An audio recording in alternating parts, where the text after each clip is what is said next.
Assalamualaikum warahmatullahi wabarakatuh.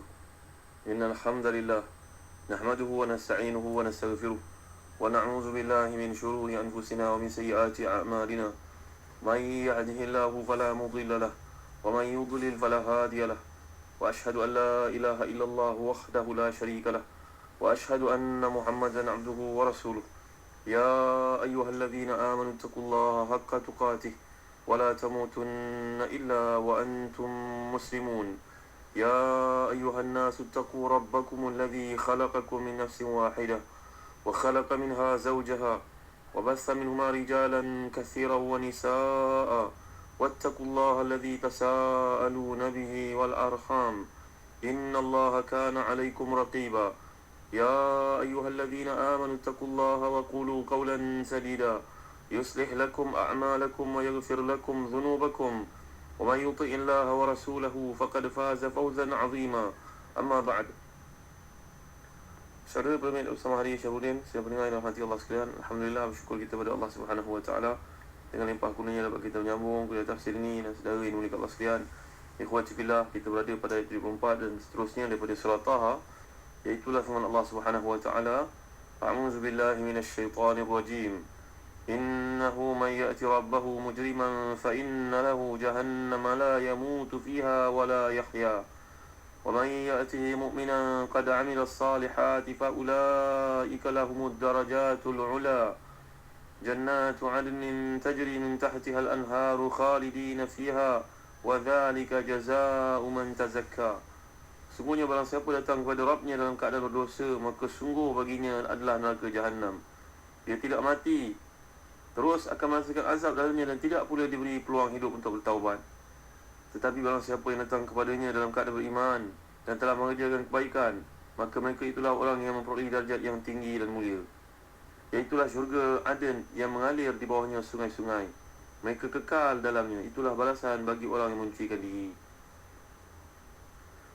Saudara yang dimuliakan, yang jelas dan konteks saya ini adalah ia sebahagian daripada nasihat yang dikemukakan oleh para ahli sihir kepada Fir'aun. Walaupun ada pandangan pertama yang telah kita huraikan melalui tafsir Al-Baghawi pada kuliah yang terdahulu, mungkin yang merupakan firman Allah Subhanahu Wa Taala sebagai satu bentuk ta'qib, satu rumusan terhadap perkelahian yang berlaku di antara Fir'aun dengan ahli sihir yang pada awal disangka menyokongnya.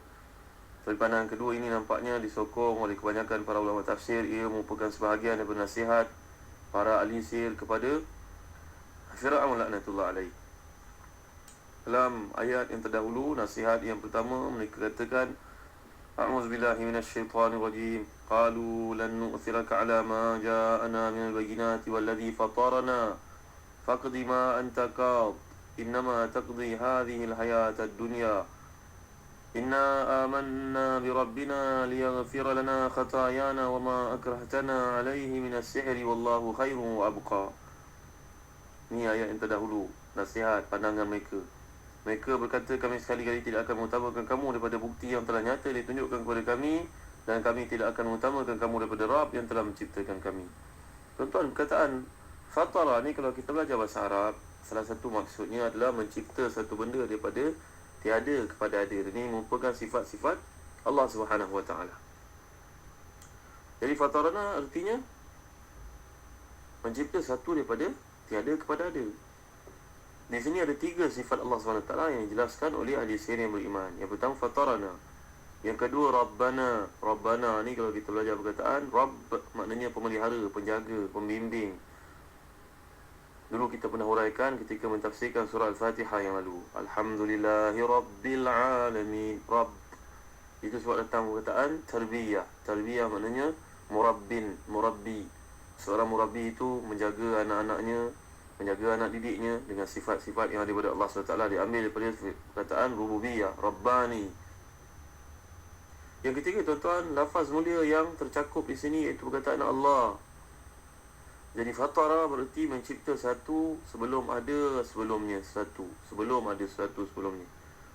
Mencipta satu tanpa ada contoh sebelumnya. Mencipta satu daripada tiada kepada ada. Jadi pemilihan kata ni pada ucapan ahli sihir dalam konteks membandingkan antara Fir'aun yang mengaku sebagai Tuhan dengan Allah SWT yang Maha Mencipta. Mereka bagaikan berkata di sini, wahai Fir'aun yang bukan pencipta, kami telah beriman kepada yang maha mencipta.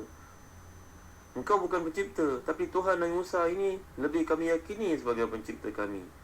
Dia yang melahirkan kami di pentas dunia ini. Dan dia pula segala sesuatu itu bergantung pada ketetapan kehendaknya, bukan kepada engkau, bukan daripada engkau. Kebaikan itu semuanya datang daripadanya. Siapa pun selainnya jika dibandingkan dengan Allah SWT hanyalah merupakan satu fata morgana. Ini yang dimaksudkan oleh ahli sihir. Pemilihan perkataan Rab ni tuan-tuan, yang bererti pemelihara, pembimbing, penganugerah berbagai bentuk kebaikan, kini dikemukakan dalam konteks huraian keimanan. Tadi sifat Allah SWT yang paling menonjol, mendorong kepada keimanan dan pengabdian kepadanya kerana rububiyah ni tadi, Rabbaniyah ni tadi, pemeliharaan, bimbingan. Dan kemudian ketiga sifat yang disebut di sini itu Allah SWT yang nyatakan pernyataan terakhir. Pernyataan ketiga ahli sihir ni disebabkan kerana puncak segala kebaikan dan kebajikan adalah kesempurnaan milik Allah Subhanahu Wa Taala. Allah milik segala kesempurnaan. Namanya mencakupi segala bentuk kebaikan. Hari ini tuan-tuan yang hati yang dikasih Allah sekalian, perkataan ini digunakan Allah SWT kalau kita perhatikan daripada awal. Ini yang dimaksudkan oleh ahli sihir. Pemerhatian, observationnya, fatarana. Inna amanna bi rabbina wa ma akrahtana alaihi min as-sihr wallahu khairun wa abqa. Tiga perkara yang merupakan sebab utama pemilihan mereka untuk beriman kepada Nabi Musa dan Nabi Harun alaihi wassalam, meninggalkan kejahatan yang pernah dikemukakan oleh Firaun sebelum ini. Jadi kita dapat lihat dengan terang jelas di sini ilham yang Allah berikan kepada ahli sihir untuk berkata dengan penuh keyakinan. Kini hilang semua rasa takut. Rupa-rupanya iman ini, impact dia jadi berani tuan-tuan. Orang beriman dia tidak takut. Teringat kepada kisah dalam Tarbiyatul Aulad. Iaitulah apabila Sayyidina Umar Khattab radhiyallahu anhu melalui satu tempat di mana anak-anak para sahabat sedang bermain. Sayyidina Umar Khattab radhiyallahu anhu penampilannya hebat orang beriman. Maka bertempiaranlah lari semua anak yang berada di laluan tersebut kerana takut pada Sayyidina Umar dengan fizikalnya, dengan rupanya yang hebat, janggutnya, jambangnya. Tiba-tiba Abdullah bin Az-Zubair tidak lagi tuan-tuan. Abdullah bin Az-Zubair ni tidak lagi. Abdullah bin Az-Zubair ni pernah kita ceritakan dahulu. Beliau pernah terminum darah Rasulullah SAW berbekam. Beraninya si Abdullah ini dia tidak lagi. Sayyidina Umar masa hairan melihatnya. Nak, kamu tidak lagi, kawan-kawanmu semua lagi melihat aku. Jawapan Abdullah bin Az-Zubair ini, wahai Amirul Mukminin, saya tidak lari kerana saya tidak salah apa-apa. Apa menyebabkan saya perlu lari? Saya tidak buat salah apa-apa, saya tidak takut, saya tidak perlu takut kerana saya tidak buat apa-apa. Tuan-tuan mulia Allah sekalian, iman mendatangkan keberanian luar biasa dalam diri setiap muslim. Lihat di sini, ahli sihir ubah sikap dari penakut menjadi sungguh berani.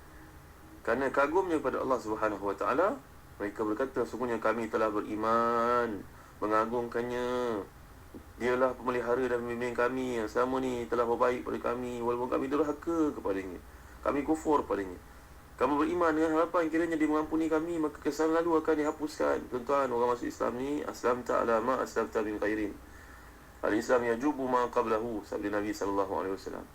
Seseorang tu masuk Islam, tuan-tuan, maka segala kebaikan yang dia buat sebelum Islam dikira, segala kekurangan, dosa, kejahatan yang dia buat diabaikan, dibuang, tidak dikira oleh Allah SWT. Aslamta ma'ala ma aslafta min khairin.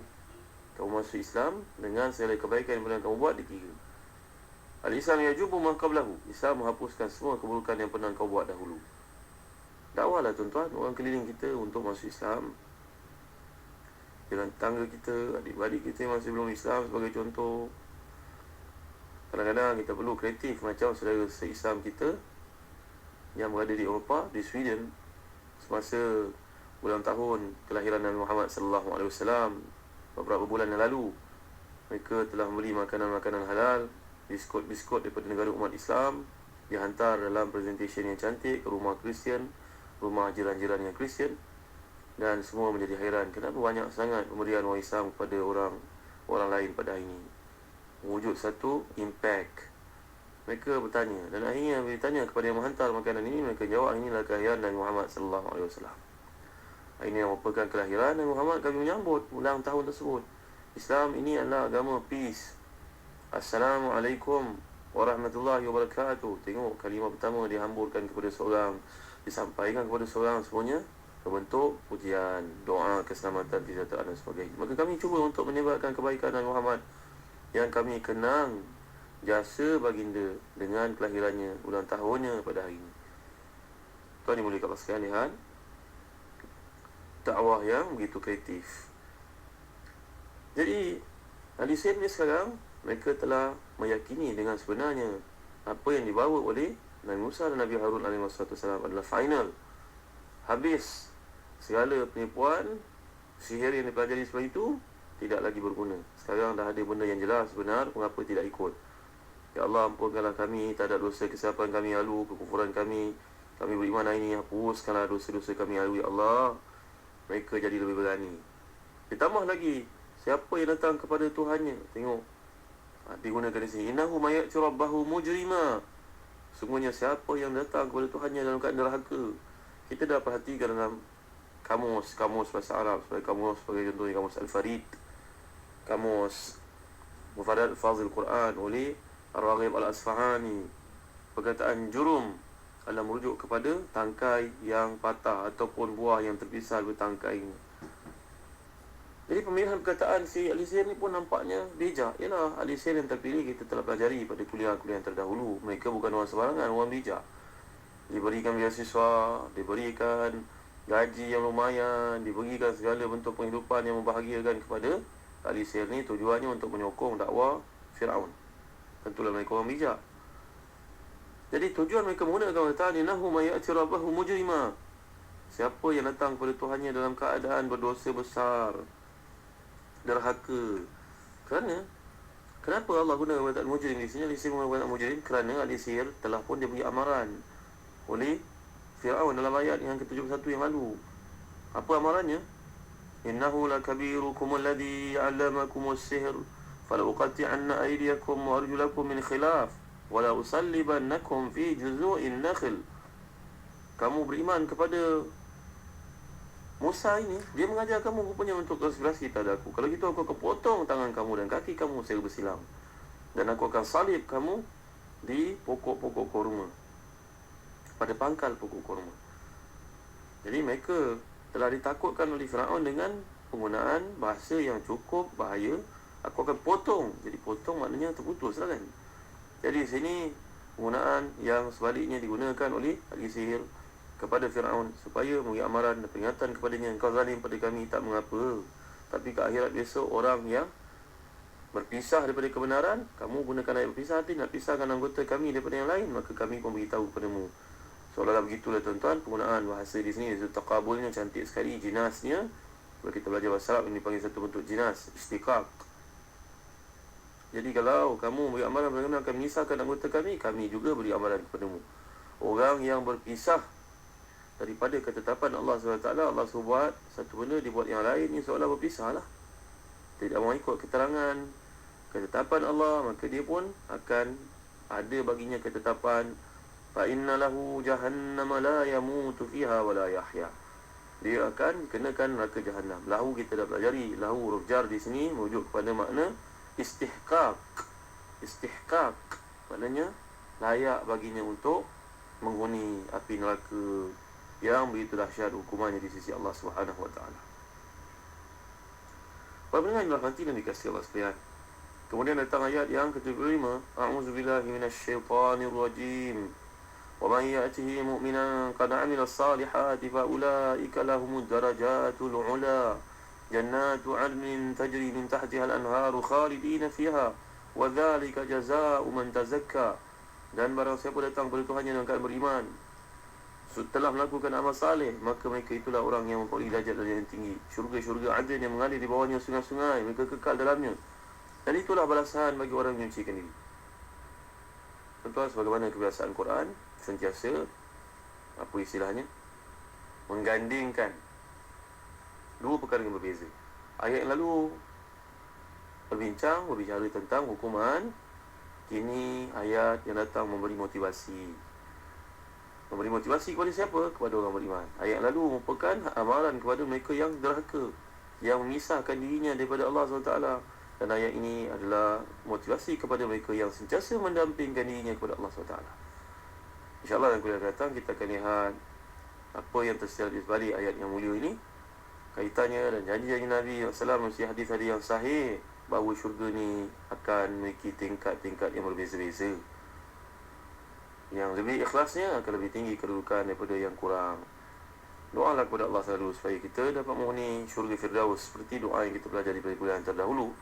InsyaAllah kita akan pelajari selagi dalam kuliah akan datang. Allahu a'lam.